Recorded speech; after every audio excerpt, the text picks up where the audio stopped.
As I said, David, we go back to just a little bit before 2013, close to a couple decades. But let's start in 2013 at Georgetown. By your account, in a class you were teaching, the material was right. The students were engaged to a degree, but something just wasn't connecting or clicking in this class that you were teaching in a traditional way. Can you walk us through like what was happening in that classroom and how you ended up to design a game instead of, just rewriting the syllabus or getting on social media and complaining that today's students just aren't like they used to be? It's a great question. So 2013, I was teaching in Georgetown's security studies program. And one thing that was unique about that program is that when you're a first year adjunct, after I believe the first 4 weeks, they have students fill out evaluations to give you a benchmark for how you're doing. Now, we should obviously caveat that like students don't have to fill out evaluations. So generally speaking, they're going to fill them out if they want you to teach differently. So the evaluations were not too kind and were all over the map. And so I stepped back and, no big deal. People aren't super into a class after 4 weeks, plenty of time to adjust. And so like looking at these sometimes contradictory student evaluations, what I asked myself was, what's the common thread here? Like, what is it that students are looking for, even if they have opposite views of what I should do? And I realized that the common thread was that they all wanted something more tactile. And that's what led me to start building games. I realized that there's a way to make it more tactile. I've always enjoyed games, and so built very simple games for that class. And I should, of course, tell the rest of the story, which is that when the semester was done, the student evaluations were spectacular, and it eventually ended up as one of the program's most popular classes. Oh, that's That's really fantastic, David. Once you ran that first game, what did you notice students doing or saying that convinced you this wasn't just a novelty, maybe a one-off for this particular class? What is it that about putting people inside the problem that really made it different from teaching about the? That's a wonderful question. I think that I'm going to describe it as being something that you kind of know it when you see it. If you're familiar with Justice Potter Stewart's infamous definition of pornography, that I can't define it, but I know it when I see it. Um, that's sort of what it was. That there's this moment when something clicks, and like all of us, like obviously Anand, Stefan, we have like a debate background, and debate intersects with public speaking.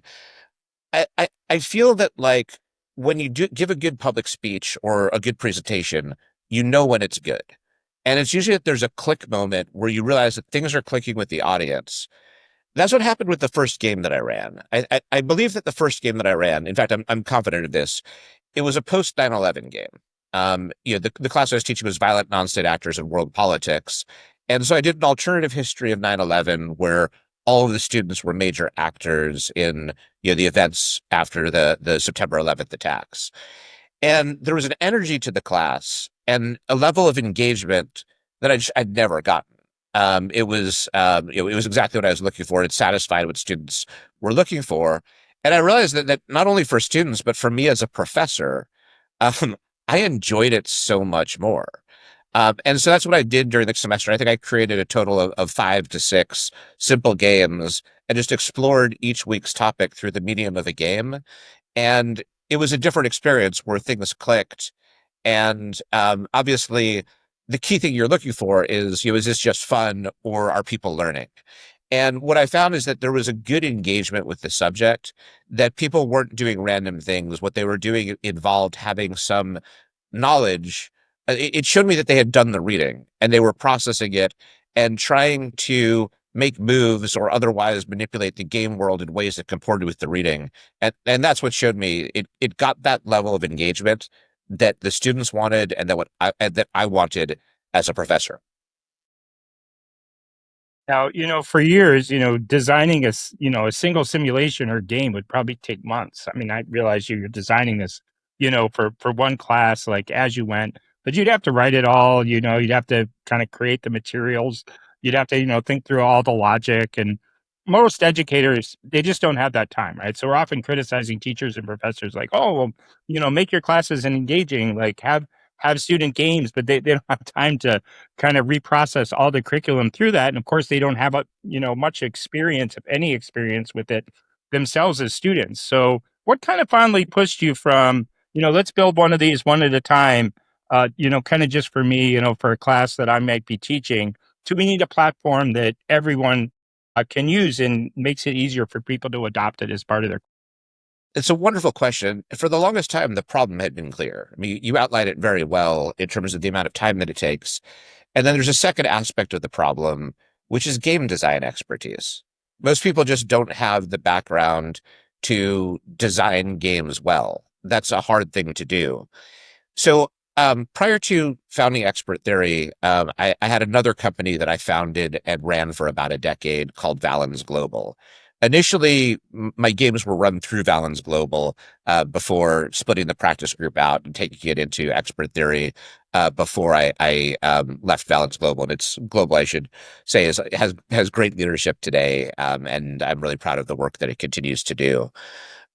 The issue we'd always had with our games is because of how labor intensive they were and how intricate I like to make them for our signature style game, the price point was always out of step with the market.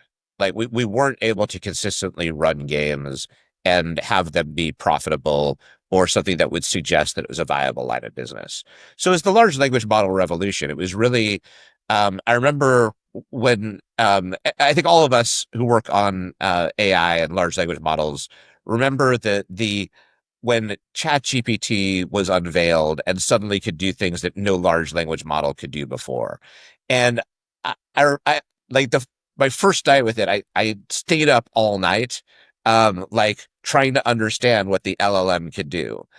And so I realized rapidly, I used to, I'm not a coder, I'm not an engineer, but, several different coding languages ago, I did code. And this isn't a qualification in that nobody uses BASIC anymore, but, I had an understanding of how computers, how computers think, basically. I've been working on AI for a while, and it struck me then that with this revolution in large language models, if you like with chain prompt engineering, I could train, with engineers, could train a platform to create games the same way I created games. Like it wasn't hard to do, that I could take my expertise because it all relates to inputs and what outputs come from those inputs.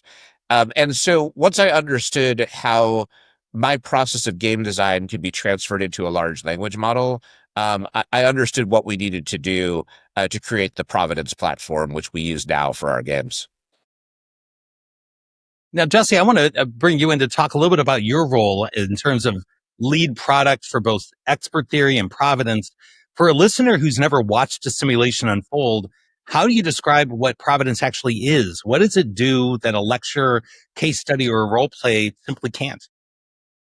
Yeah, so off of what David has said, the Providence platform enables rapid creation of these simulations. Simulations are, in my opinion, the best strategy out there because when people are placed inside of these scenarios and simulations, they are having the exact same cognitive process as they would stepping into a real life situation.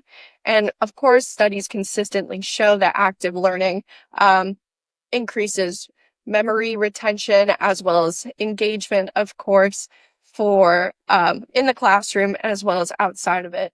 So they create more of a feedback loop that helps people just really understand as if they have experienced it in the real life. So Providence is kind of the end-to-end solution for simulation, starting from kind of walks you through a little bit of the game design process in our question setup. So this allows people without any advanced game design knowledge to get on the platform, as well as having player portals to play the game. Here at ExpertTheory, we used to actually use teams to run our simulations, and it would take hours alone just to add people to the different teams channels to get all of their material. So there's a real need there, and I'm very proud to be building Providence.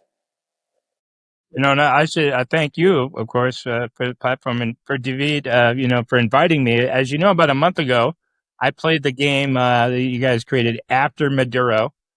With some experts in military affairs, political science, Latin American policy, game design, and thank you. I don't know whoever created the teams with like basically the MVP of playing on your platform. So I got to be on his team and I got to be the winner. I told David beforehand, yeah, I'd love to try this, but I want to make sure I win. So thanks for giving me some great teammates there. But from the referee's chair, like what are you looking for, like kind of during a game? And referee's kind of a vague term, the referee, the game developer, like, what are you sitting there looking for us to be doing? And how do you know, like, oh, it's working because we're doing these things? Whereas, like, if we weren't, you may think, like, well, this was not really the goal. I see they're kind of going through some of these steps, but they're not really achieving what I want them to achieve. So Stefan mentioned, and obviously, Jesse, I want to loop you in as well.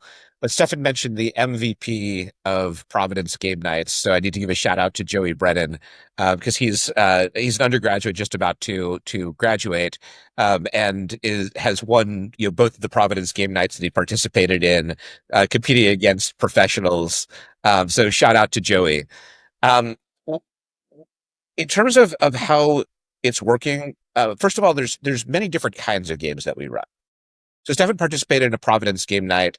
Right now, when we're recording this, we're actually in the midst of running a tournament for the Army Strategists Association, our first tournament. It's similar to Providence game night style games, which means that, like, for Providence game night, we run it within about 2.5 hours. For the Army Strategists Association, we lengthen it a little bit more for competitive play. People have 3 hours for gameplay. And so those are very fast paced. In contrast, for some of our signature games, we have signature games that are run as the backbone of a university class. This is done at Duke University, currently finishing up a semester at Arizona State University, where one of our games is the capstone for their MAGS program, the Master of Arts in Global Security. And there are different things that we look for in those different mediums because speeding up a game or slowing it down actually brings out very different dimensions. And there's certain games that we have from our signature games that will be run over vastly different time periods. So the game that we're running right now at Arizona State, which is called Arctic Awakenings, it's run over the course of a full semester.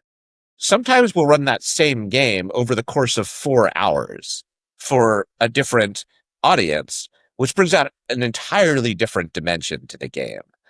So what I tend to look for to see how it's working, it's a little bit different depending upon the goal, but I'd say the common thread between kind of educational training, competitive games, and the like, is to what extent are people interacting with the game environment? Like, to what extent does the game environment seem to be real to them?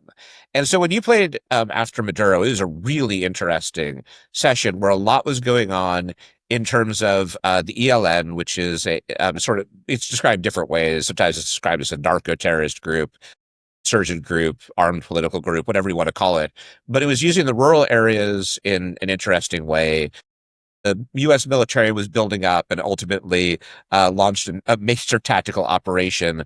The Democratic opposition had people embedded within the Venezuelan military who they were activating, who were very sympathetic with the Venezuelan Democratic activists, and were trying to thwart what some of the government was doing. And we can go on with those details, but what we saw was people really interacting with what they were given and figuring out what they could do with those tools. That, to me, shows that people are interacting with it. In some of our other games, the signature games, we do something that we don't do in the game that you saw, Stefan, which is we'll have actual fictional characters that are very well fleshed out, who are important to the game world.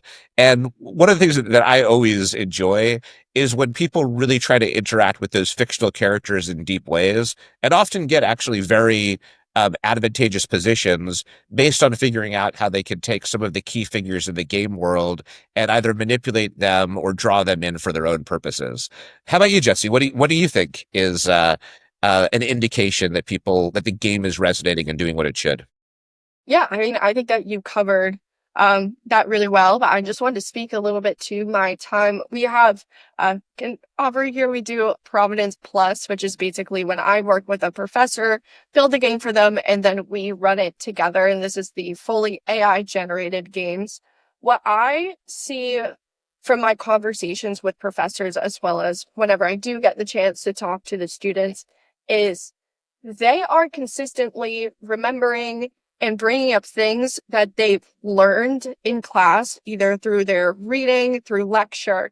And those are the things that they really leverage throughout the game. So when I get on the adjudication calls with the professors, they're saying, oh, okay, they brought in this reading from class. In this reading, I think that this is how they were hoping for it to go. But we mentioned how this other side of it happens. Maybe let's not make it perfect. So we see the students really just grasping onto what they know, doing additional research.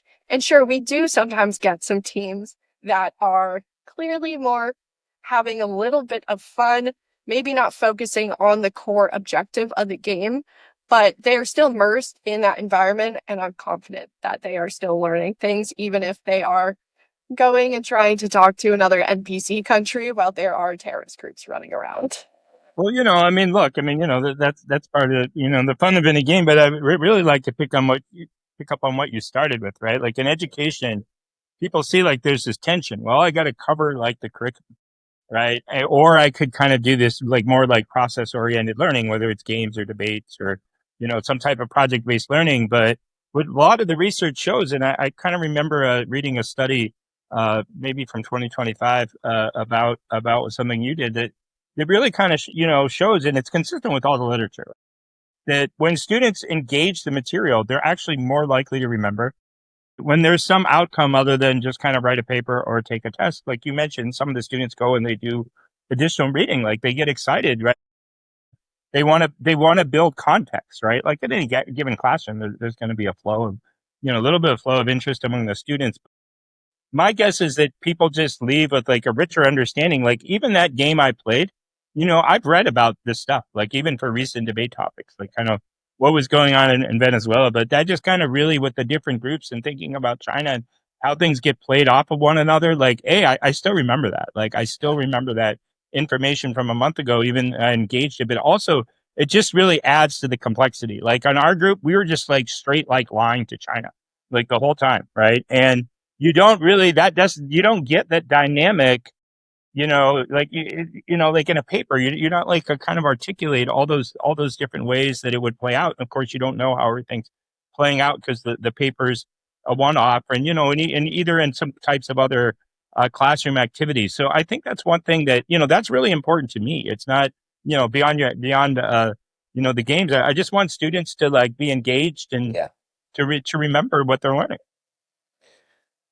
absolutely. I mean, humans are storytelling creatures, and we tend to anchor our understanding of any abstract concept that we learn in something that's concrete. We also tend not to be very good at stepping into else's shoes and understanding the relationships that they have. So one thing that's always stuck with me, a number of years ago, it was 2016 to 17. I was the lead classroom instructor for the U.S. Army Corps of Engineers individual terrorism awareness class. And so what you're doing for that class is you're training people who go out, who are going to be deploying to different places where terrorist groups are active, about kind of understanding terrorism in that area and basic aspects of personal security and the like. The classroom portion is designed to just give them an overview of all of the major areas of operation and what's happening with terrorist groups. So because a full day of classroom instruction is super boring, I of course created a game for it. And the game I created was for CENTCOM, the CENTCOM theater being the Middle East. And it looked at a simple question. At this point, 2016 to 17, ISIS's caliphate hadn't collapsed yet. And so what I thought was really interesting at the time is you had all these different um, actors who were all fighting ISIS, and you know all of them had major areas of conflict between each other. But ISIS had become so toxic that, I mean, look at who was fighting ISIS. The US was fighting ISIS, Iran was fighting ISIS, Israel was fighting ISIS, the Kurds were fighting ISIS, and the Syrian government was fighting ISIS, and Turkey was fighting them.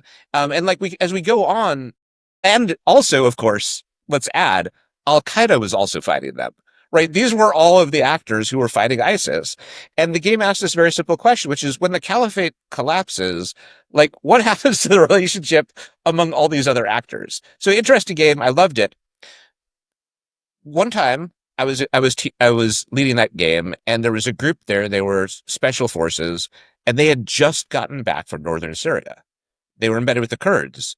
And one of them came up to me after the game and he said, "Thanks for that. Like now I understand what was happening over there." And like I was taken aback. I like shouldn't work that way because like you were literally just over there. But I actually understood what he was saying, right? Like obviously there's many dimensions that he understood way better than me, having just gotten back from northern Syria. But the thing that wasn't apparent to him was he was stepping into this complex web of relationships. It wasn't clear how they all fit together or where they were going. And so to relate that back to what you're saying, Stefan, they're even having been down like in this very important part of that story, there is a whole mix of things that were very abstract to him.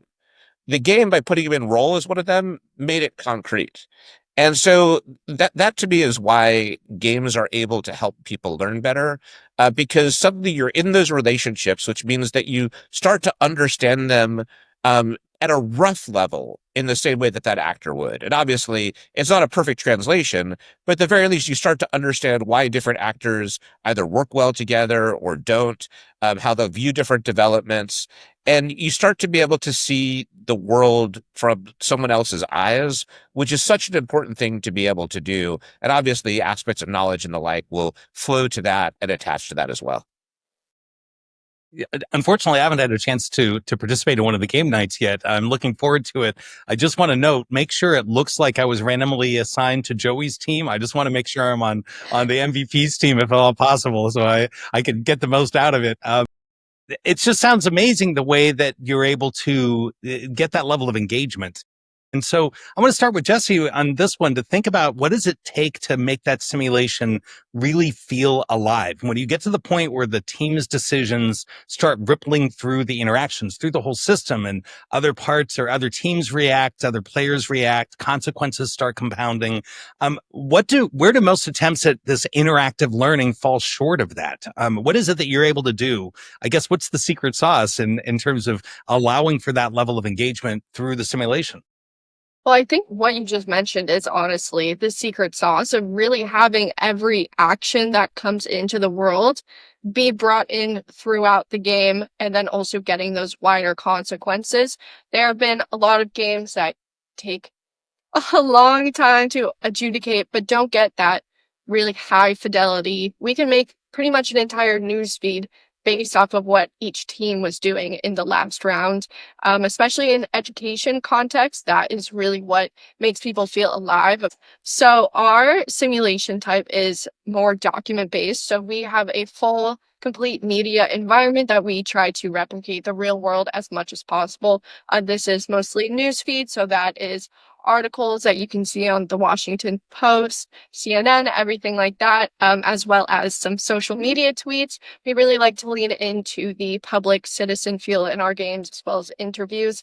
And then each team also gets individual memos giving some deeper information on the world, maybe some secret information, and then also sometimes it gives options just to spark the creativity.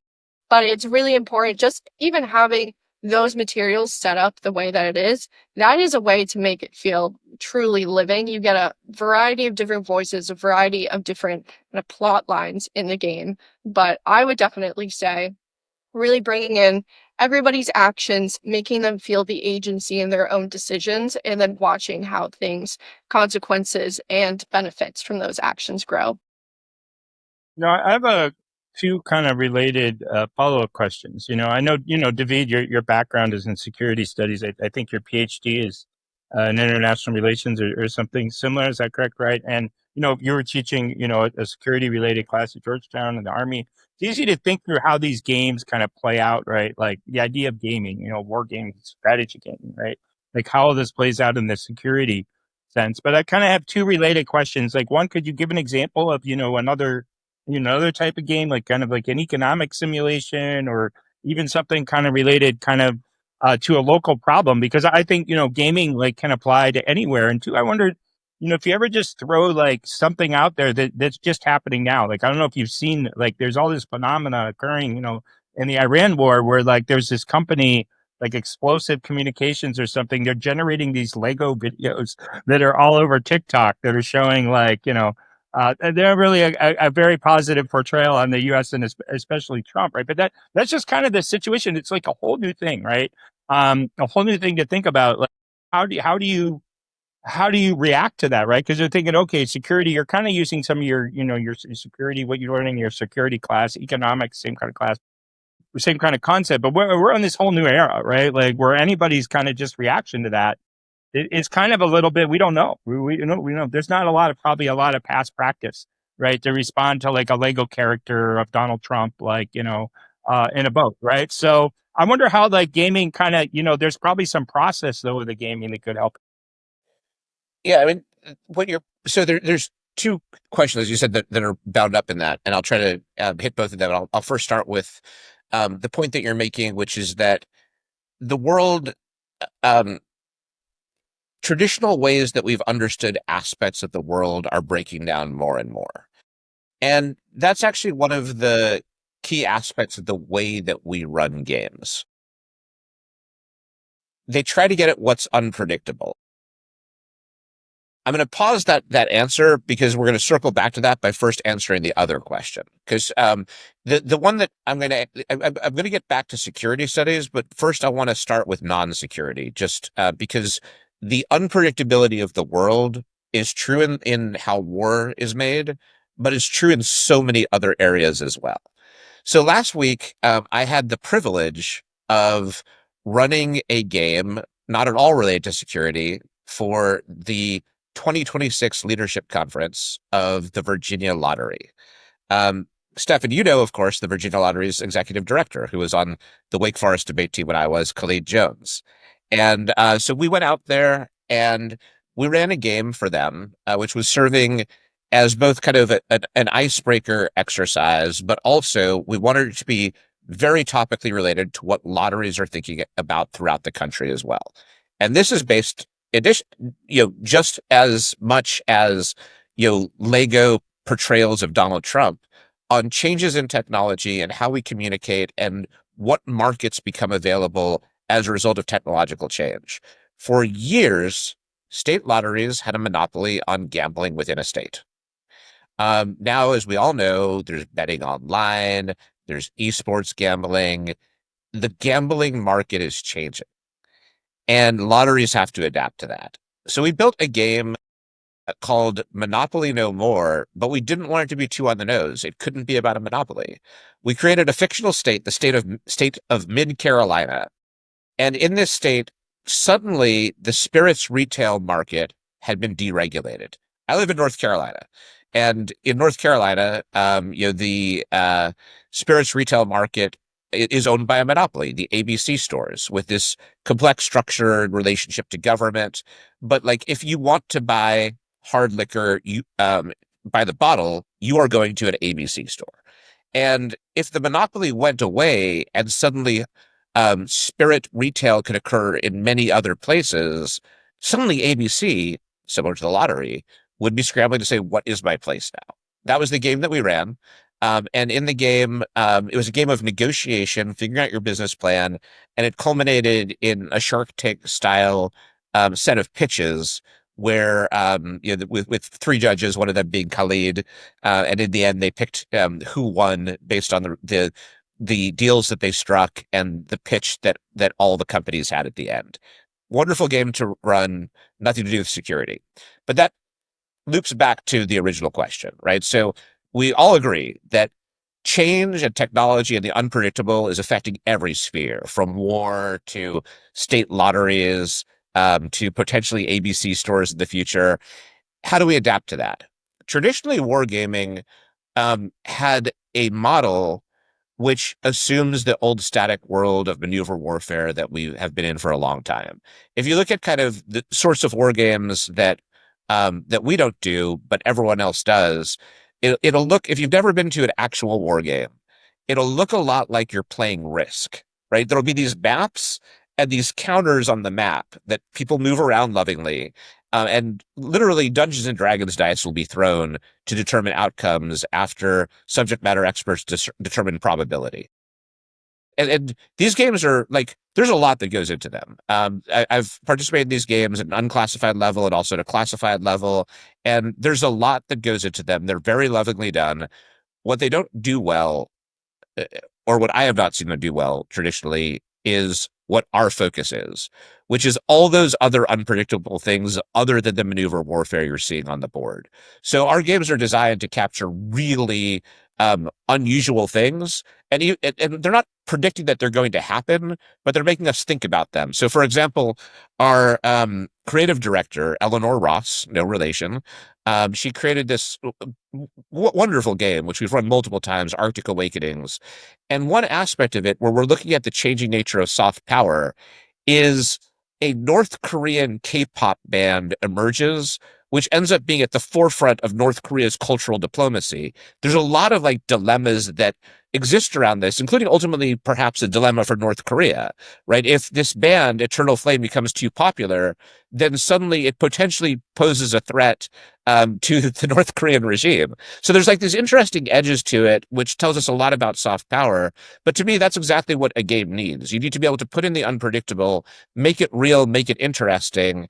And that gets back, Stefan, to your question about, Lego figures or Lego depictions of Donald Trump and other things like that, where, again, and by the way, there's there certainly is a much more interesting story underlying that as well, which speaks exactly to the changing nature of technology, warfare, competition, markets, and games should help us think them through, in part by making it seem very real before we confront those issues.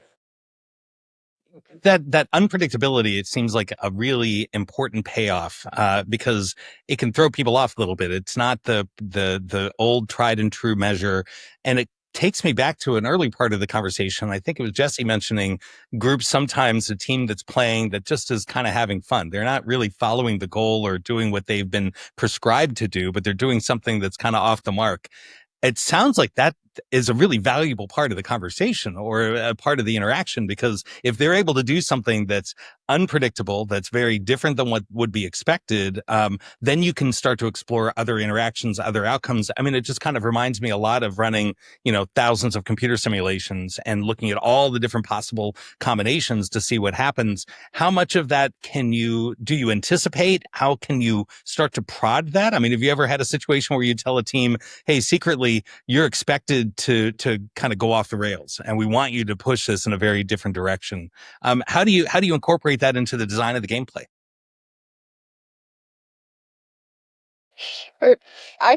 For this one, we do usually have kind of some trigger events.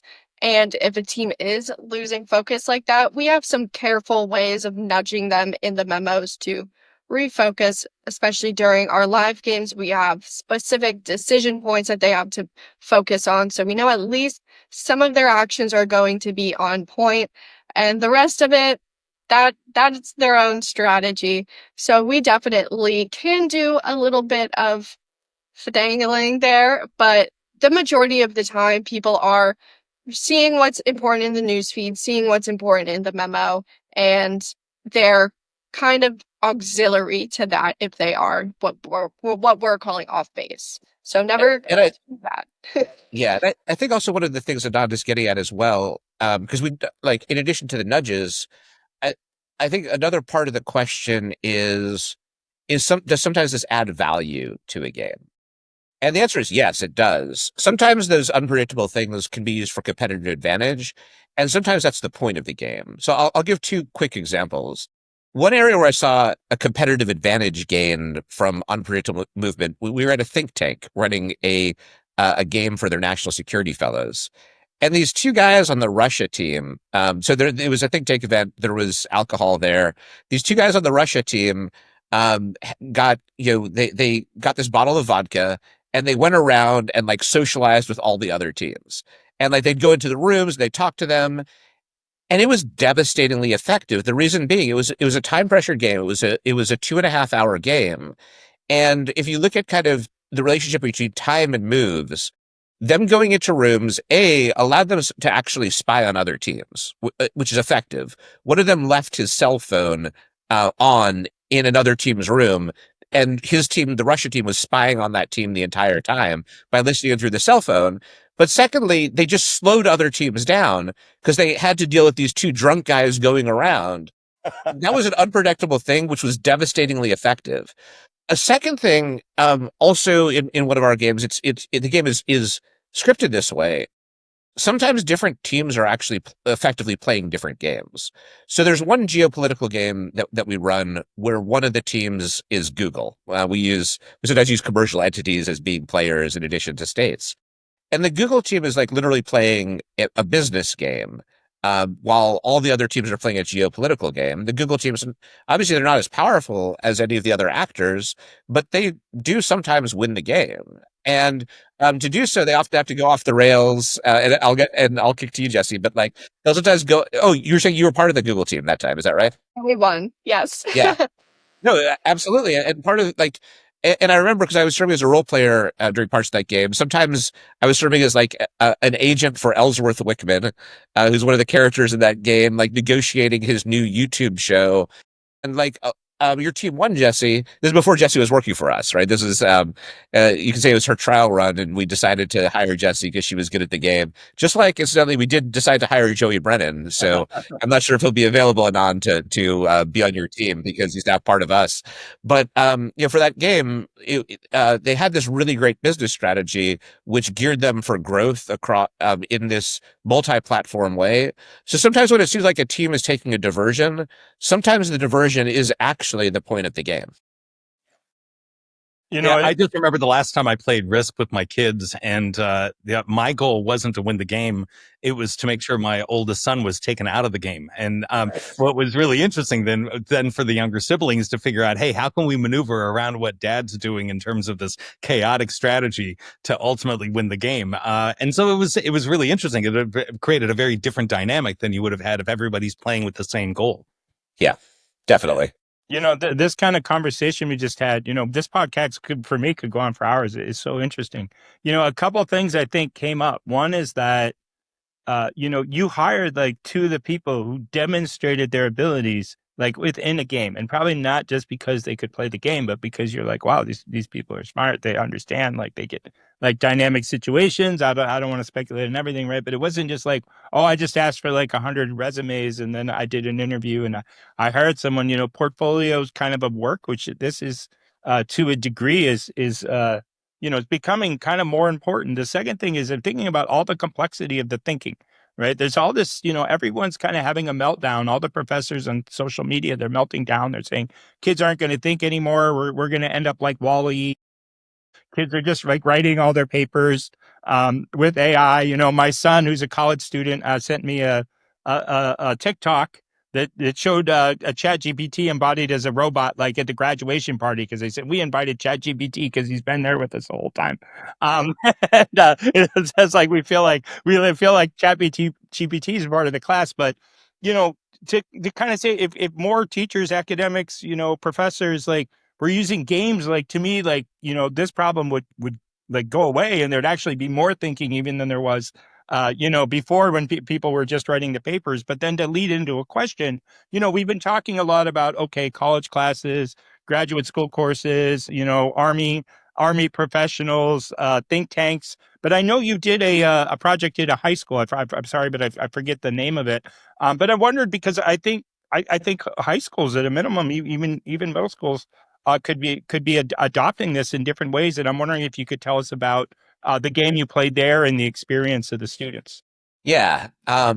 This was at the Galloway School in Atlanta, phenomenal school. And really one of the highlights of our year in terms of games that my creative team ran. And so just for a little bit of context, um, a lot of our games are digital games. We use the Providence platform, but we have games that we call live games, where my team will be there in person, facilitating.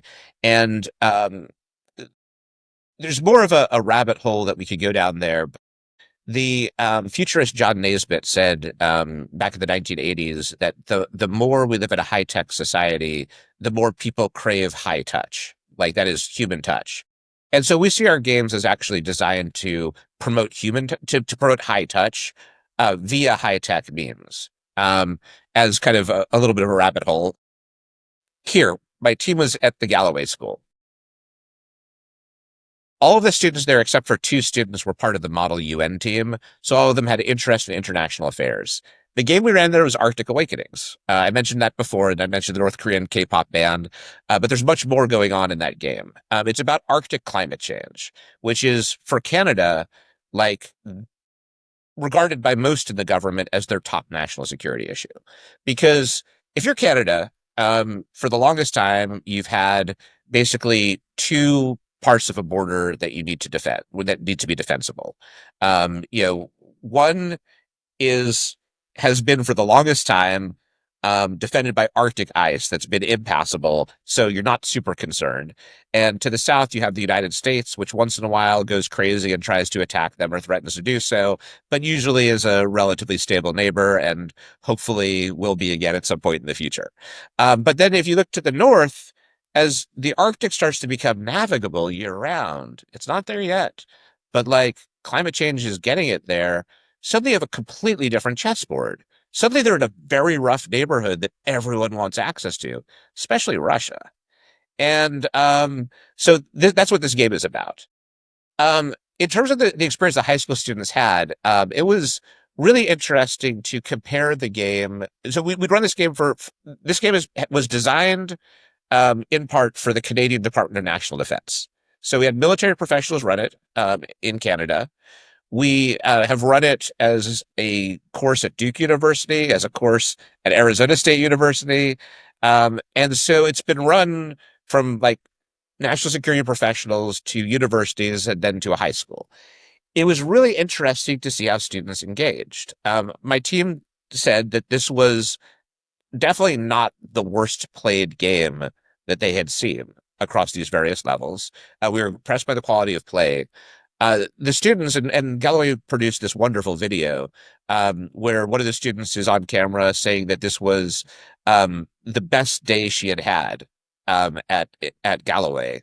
And multiple students are talking about, and I rewatched the video recently, and multiple students are talking about their sense of accomplishment, which was really interesting, right? They definitely felt that they had accomplished something concrete in what they did during the course of that day. So I really loved seeing that. And we've made Providence available at other high schools where in all of the places it's been deployed, they've had good experiences. Jesse got this wonderful note from a high school teacher who was talking about how they made a Providence game looking at Columbus's voyage to the Americas. And he talked about how students would come in excited, asking if today would be a Providence day, and was talking about, and he said this amazing note about what Providence meant for the future of learning. So that would be the experience we see at high school. I have no doubt that like not just the high school level, but also below, this could be a very powerful tool. Jesse, perhaps I know that you've built a game recently for 6th grade, didn't you?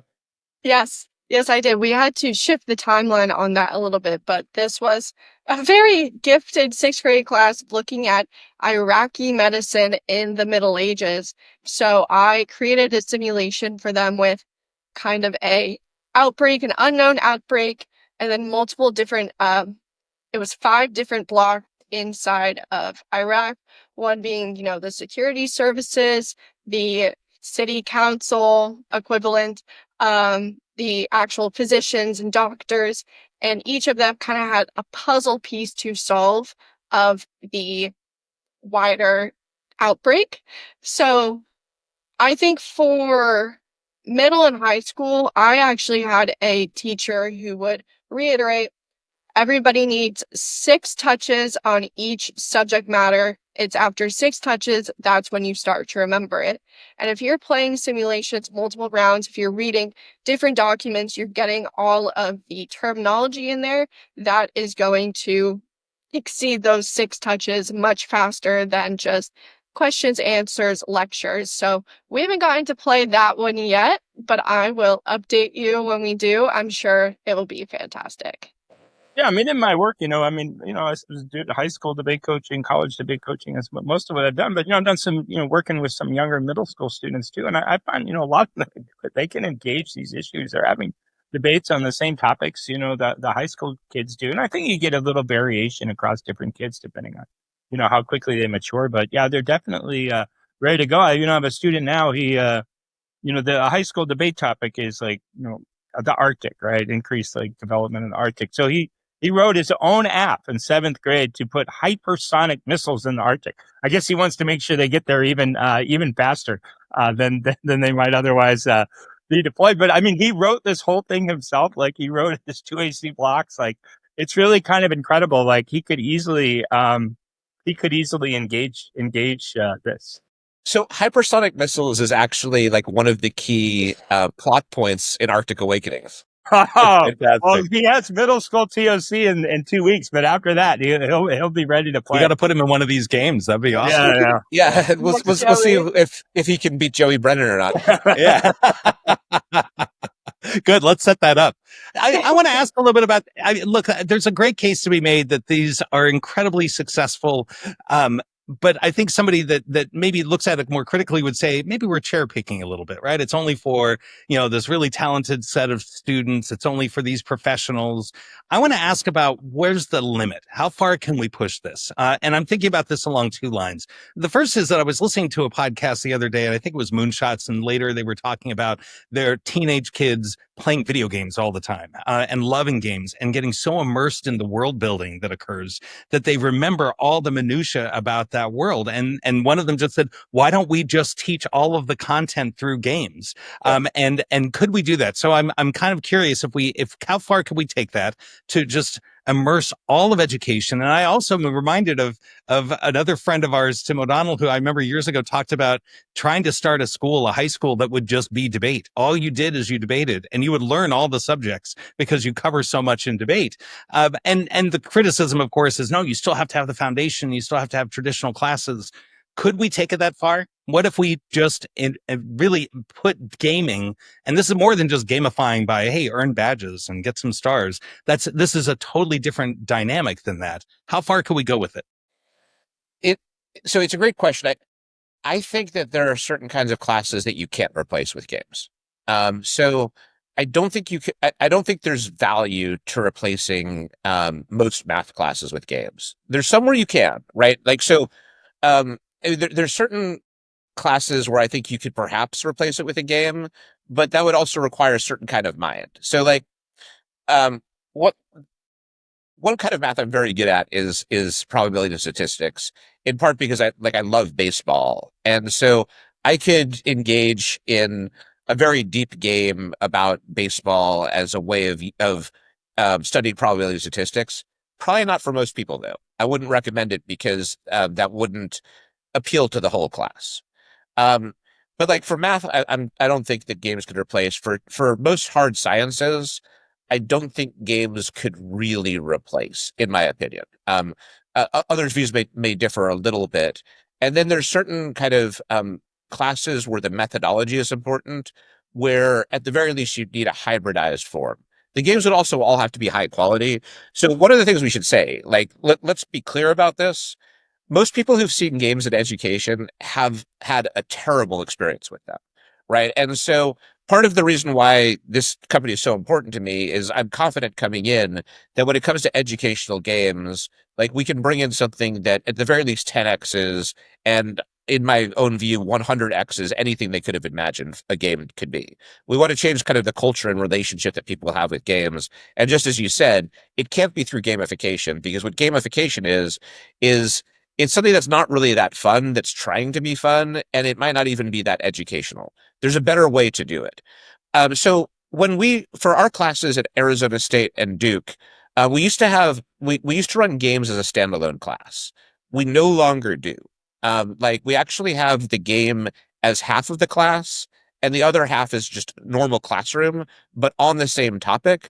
So they're learning in class and applying it in the game in parallel. The game isn't structured in such a way that it's purposefully integrated into the class. In other words, they're taking it in the way I would take something in as a subject matter expert, right? During my time as a practitioner in international affairs, I would have to learn things on the spot all the time and put them into effect almost immediately. And so I had to learn how to do spot research very well. That's one of the primary things that games teach. But for substantive things, like, in the real world, you never have information trickle to you in the exact sequence in which you need to learn it. Instead, there's a flood of information that you don't need right then, and the information you do need, you don't quite have yet if you're kind of doing research or kind of learning on the side. That's how our games are structured, where there's not necessarily a relationship between the lectures and the game, other than the fact that they're topically related and can feed into the game in some way. My view is that that's effective, right? That, like, ultimately having part of it be gameplay where they're applying and part of it a traditional class is a really good way of doing it. And observationally, it seems to increase their engagement in the lecture portion of class because they're applying it in a fun way in parallel to what they're learning in lecture. So that would be my view for where we'd be going. In terms of cherry picking, I want to kind of get at this a bit. There's two aspects to this. I mean, the first one is, we have years of data. And so I'm convinced that kind of in terms of the student experience, this is something that is, with virtual unanimity, this is something that students and professionals are craving. Prior to founding ExpertTheory, I did this work through Valence Global, but we have, well over, we have over 6 years of data, well over 1,000 student evaluations. We use a 4-point scale for the same reason that Google does, which is that it forces people to make sharper choices. 95% of the ratings for the games that we've run have been either 3 or 4 stars on a 4-point scale, with, over the course of 6 years, only 6 1-star ratings. But I know that's not the cherry picking you were talking about. I just wanted to raise that as one thing. The other thing is, I think part of the cherry picking question is, okay, well, maybe these work at elite institutions. How about other institutions? And for me, one of the core reasons I wanted to create this company is because the simulations I did through Valence Global, a lot of schools could never afford them. And that's not fair, right? I wanted anybody to have access to high quality games. And with AI, this access is available.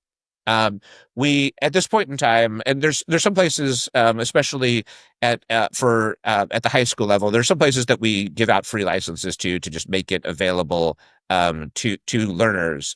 But the other thing we've been able to do is we're now able to, for any professor, to actually price out the game as a textbook. Like, that's part of the sales model. We have a partnership with Follett Publishers, which is a major academic publisher, and like, the games that we run, we can price very affordably vis-a-vis traditional textbooks. All of them cost less currently to have licenses for a game than it would cost to assign even a very cheap textbook. And we'll have to see as this expands further what the difference is between facilitators and referees at different levels. That's something that will have an impact, though, again, we're working to mitigate that a bit. One of the things that we are going to have in place relatively soon is full AI adjudication for our games. not because I want AI to adjudicate games, but because I realize there is market demand for this. There's some professors where if they have to adjudicate it, they're not going to implement games. I want them to be able to run games too. And so this will start to and by the time we're done with with implementing AI adjudication, and by the time we've improved it, I think that humans will still be better in combination with AI, but that our AI by itself will probably be better than 80 to 85% of human adjudicators. And so what that does is it will reduce variability. It means that like elite institutions, you still will have better facilitation and adjudication when the human is taking the lead. But for other institutions, and by the way, as we all know, there are some really great professors and teachers at institutions that are not considered elite. So let's just kind of be very clear about that. But like, even if somebody doesn't have a facility with this, then it can still deal with that variance by allowing them to incorporate it, but just have the AI be at the forefront of adjudicating the game. Stefan, you're muted. Hey, Stefan. No, Yeah, you're muted. I want to. I wouldn't normally want to debate someone who won the NDT, but I want to push back on one kind of point you made earlier, and it's not like a complete pushback, but you were saying it doesn't kind of maybe go in every subject, and I guess I'd make a couple points. Like you said, okay, like well, in math and probability and statistics, everybody wouldn't be interested in the baseball example, right? When I had probability and statistics in grad school, there were no examples. It was just really dry stuff that I was not interested in. I was more interested in rhetoric. But if, say, I could have said, okay, I want to apply this to how judge preferences are distributed across the tournament, right? That would have really interested me. And I probably would have ended up with an A in probability in statistics instead of Dr. Rogan dragging me through it. So, I think it can be. And then the other thing, and, this is a much harder thing to crack because even high schools, universities, everything's kind of divided by subject, right? But what people talk about now in education reform is interdisciplinary learning, Yeah. right? So imagine you're in a game or in a project where you need to understand some like chemistry in order to achieve your output, or you need to understand, right, some math, right, to learn this. And look, I found that interest in me, Anna knows, like I had no interest in math, like when I was in college. I did the minimum, he helped me through it.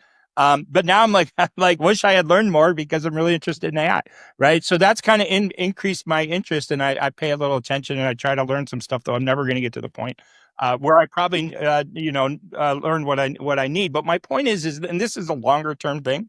I think you could really kind of explode it because it is interdisciplinary, and there are schools. There's a school in Mexico. There's a guy, John Kelly, you can follow on LinkedIn. He built a school from scratch, and it's entirely interdisciplinary.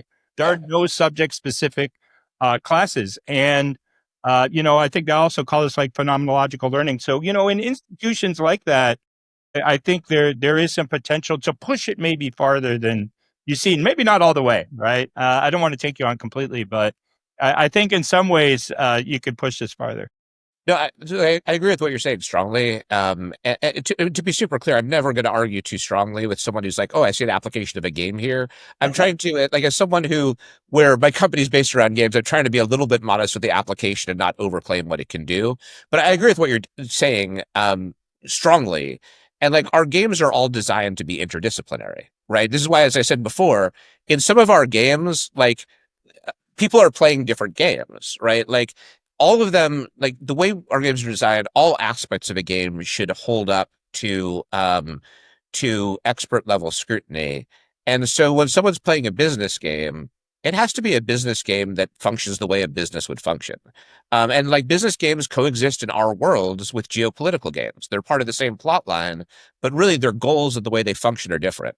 So I agree with you entirely that, like, to have something that is interdisciplinary, where people are playing, in effect, are using different disciplines in the course of the same game, 100%.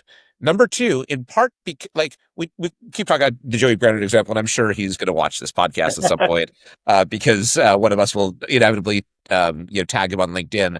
But like, the reason, so for Joey or anybody else who stands in there as like when Jesse's team won, she was an undergrad also, right?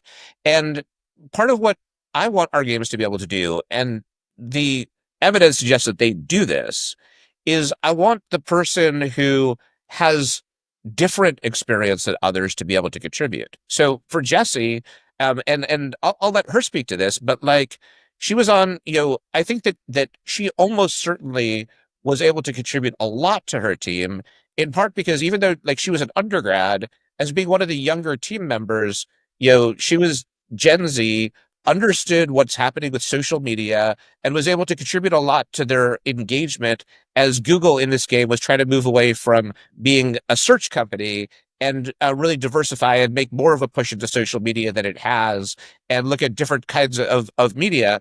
That's an area where Jessie, I think, had a significant advantage over other team members who maybe had more traditional experience than she did. Yeah, absolutely. I mean, actually, before I walked into that game, I was pretty nervous. I emailed someone from David's team asking if I should just be an observer because this isn't really my thing on paper yet. But yeah, so I was on Team Google and I had a fantastic experience because I did have a lot to contribute, which surprised myself. I just happened to be taking a class about tech ethics right at that point. So I feel like I had more things to say. People were looking more at me than the people from the State Department in the room who couldn't be photographed, which was definitely very interesting. And for somebody younger in that position, it feels like an accomplishment, even though I am playing around in a fake game world. But yeah, it's a really great experience being able to walk in and actually have a voice and have people on your team who want to listen to you. This has been a fantastic conversation, and I really appreciate how generous you've been with your time. Before we wrap up, I want to make one clarification. Before I asked to be placed on Joey's team, I think I want to be on the 7th graders team from Stefan's debate team and argue hypersonic missiles in the Arctic. So if we can get that set up, that would be really fun. Before we go, how can anybody watching this find out more about the platform, getting access to maybe a game night? Where can they find you both online? Absolutely. The few places, and then I'll kick to you, Jessie, and also give them the info email address. But there's our website, which is experttheory.com, where you can learn more about Providence, and it has some of the basic contact info. Both Jessie and I are accessible on LinkedIn. I am the only David Gartenstein Ross on LinkedIn. And also just emailing us is a good way to reach out to us. My email is david@experttheory.com. And Jessie, over to you. Yeah, I was going to say the exact same things. I think I'm also the only Jessie Nimmons on LinkedIn. And then my email is jnimmons@experttheory.com. Nimmons only has one M. I'm afraid for all the ones that bounced back from a double M, because that's usually how people spell it. All right. Well, congratulations to you both. Like I said, I mean, you could tell it was like a pretty good, it's a pretty exciting conversation for me. I mean, I think you guys, there's so much to contribute to the world of education. And I think it's where may have to drag it kicking and screaming, or some people kick and scream, but this is kind of where it's ultimately going to end up. Dewey will win this time, as I say. It's pretty exciting to talk to you both. And on and two, I get to see when we do these podcasts. But today, I get to see. All right. Jessie and David, thanks so much. We really appreciate it. Yeah. Thank you so much. Thanks. Okay. Bye.